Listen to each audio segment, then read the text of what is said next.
Welcome back to LDB Games. I'm Lord Darth Balls, and this is another Raid Shadow Legends video. And in this video, I'm going to go through the team that I used to beat Bommal Hard Stage 50. You can see it here right behind me with Geommancer and Helath coming in for the damage. So let's get into it. So I'm not going to go through the boss's mechanics in this video. I went through that in my Stage 10 video I launched a couple days ago. However, this comp is very similar to that one. The core of it is Geommancer. He has three pieces of his kit that are fairly essential for this fight. His A1 is an AoE that has a decreased accuracy on it, books up to a 40% chance.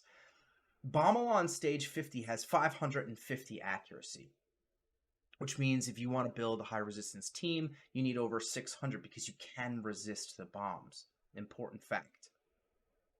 So decreased accuracy brings that down to 275, meaning really you only need 320, 350 resistance to be able to effectively and consistently resist the bombs that Bommal puts out.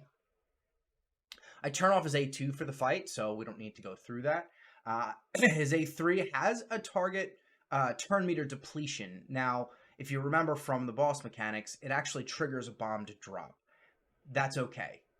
The amount of damage mitigation in this team helps protect everyone, despite how many extra bombs get put out from some turn meter reduction. He does bring an HP burn, which triggers the passive, which is very important, and a weaken, which helps for increased damage overall. His passive decreases incoming damage, so here's one piece of the damage mitigation of this team, and reflects a tremendous amount of damage. You can see he is the high damage marker in this fight. Now, in terms of blessings, I do have him in Cruelty right now. He's in Cruelty for, I believe, for Iron Twins. So you'll notice I actually have two Cruelties here. I may end up changing Velgoth at some point, maybe to that Miracle Heal, but I don't need it just yet. In terms of how he's built, this is the one I use in Iron Twins, so he's got 550 accuracy. Now, hard floor 50, Bommal's resistance is only 200, so you really only need 250 to 300 accuracy to effectively land debuffs. So he's a little overbuilt in terms of accuracy, but it's for different content.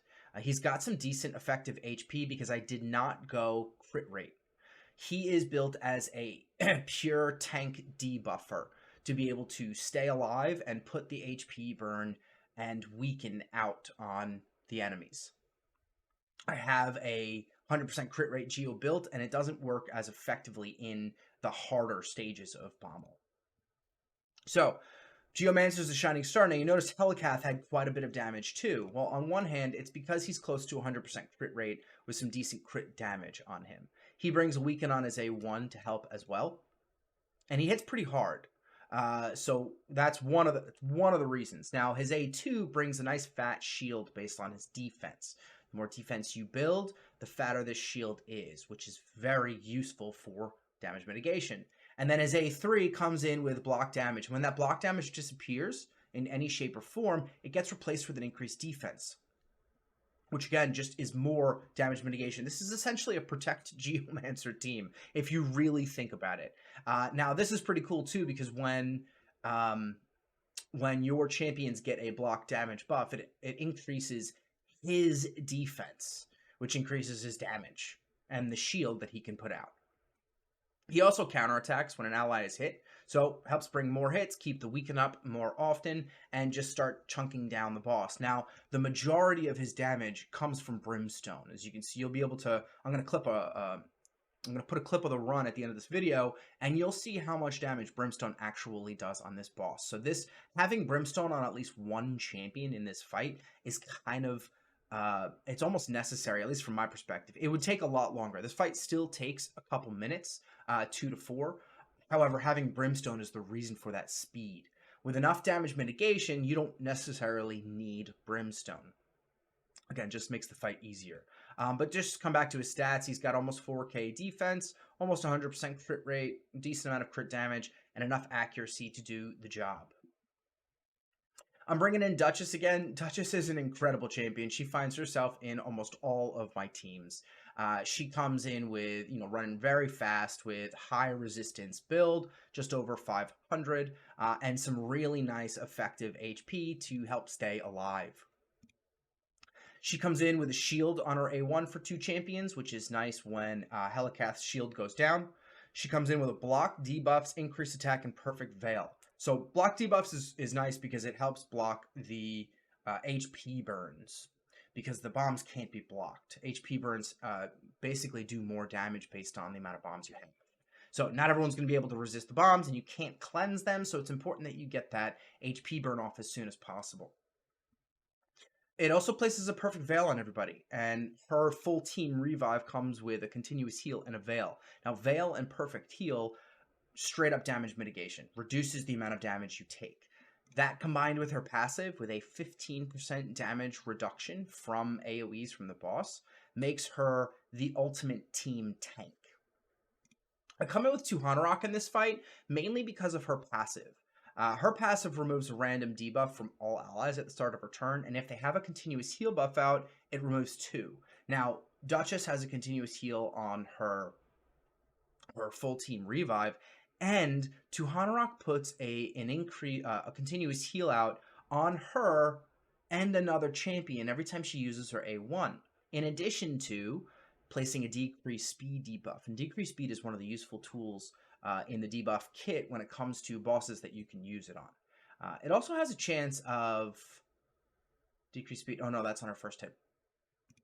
Her A3 comes in with an increased defense and increased speed. This bridges the gap with Helath, so basically increased defense is up almost the entire time, and you really want your team running fast, right? The dread bombs go pretty slow, and the boss is, fairly quick, so you need to do everything you can to stay ahead of the fight and get as many turns as possible. I do have her running with Intimidating Presence as a blessing, just for the extra aura. I do run her as an accuracy lead, at least in this comp. I probably don't need to.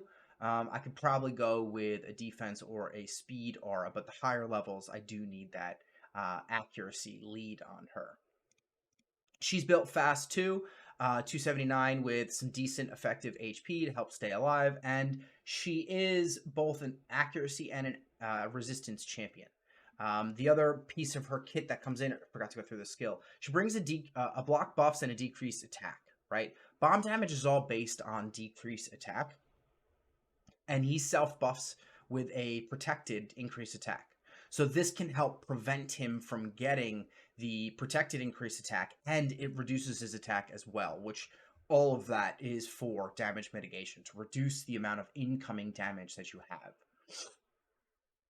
Finally coming in with support is Vogoth, and Vogoth's really in here for one reason and one reason only, and it's this passive. Whenever this champion is attacked, heals all allies by 50% of the damage received.